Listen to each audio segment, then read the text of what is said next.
Hi guys, it's Gary Alicio. I'm fitting a bridge block to an R5 lower, and I wanted to shoot a video on how it's done. It's pretty simple, but it's an important component if you want your rifle to feed without any problems, and if it's not put in right, it can also affect the way it shoots. So what the bridge block does is, when you have an action installed in the sleeve, you can see right here there's a little piece of the receiver showing in the front. The reason for that is AICS magazines index on that little piece of the receiver, so it has to be exposed. So we have to cut the opening a little larger. Problem with that is, with the R5 magazine, is it leaves a little gap across this distance from the bottom of the sleeve here, where the receiver bolts, to the bottom of the feed ramp. There's this little gap right here. And if you leave that gap open, the bullet tips, if you run a longer cartridge overall length, can get hung up underneath this exposed piece of the receiver and fail to feed. The bullet tip will get hung up under it and won't go up to the feed ramp.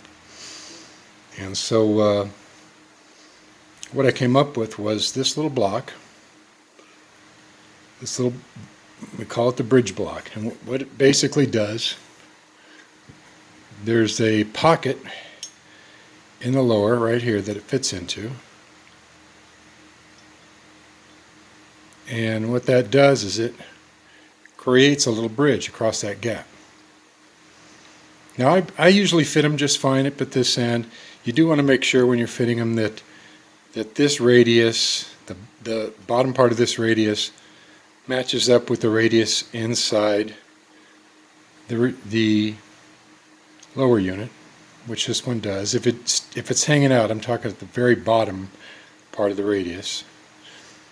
What can happen is the bullets can get hung up on the bottom of the bridge block.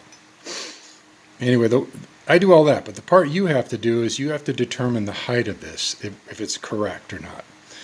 And the reason I leave that to you is because some actions are different than others. There's also small tolerances in the thickness of the bottom of this sleeve here and so forth that require you to make sure it fits correctly. It's not difficult to do, but basically with the action in the sleeve, you just drop it down in here, and you want it touching or almost touching the action and touching the sleeve itself. Pretty easy to do if you just measure this with your caliper right here down to the action. Now a Remington will be rounded down there, so you're going to hit the tallest part of the Remington action. This is a Pierce Engineering. They're flattened for the AICS. And then you're going to measure that distance here, and you want it about 5 thousandths or so, maybe 10 thousandths shorter. So you end up with about 5 or 10 thousandths of clearance here between the top of the bridge block and the receiver. If the bridge block is pressing on the receiver when you tighten the lower unit on, you can actually make the gun shoot poorly because it's applying pressure to the bottom of the action. And usually the tip off there is when you've got the thing bolted together, you'll see a visible gap up here at the front because it's being held off. Any case, that's all there is to it. It's a pretty simple task. One other thing on these R5 magazines that's kind of important, your cartridge overall length should be, if you're running BRs or 223s, you need about 2.350 if you want it to feed right. And that really is a matter of where the release point is here and the entry to the receiver. You want the tip of the bullet entering the receiver as it's being released from the magazine.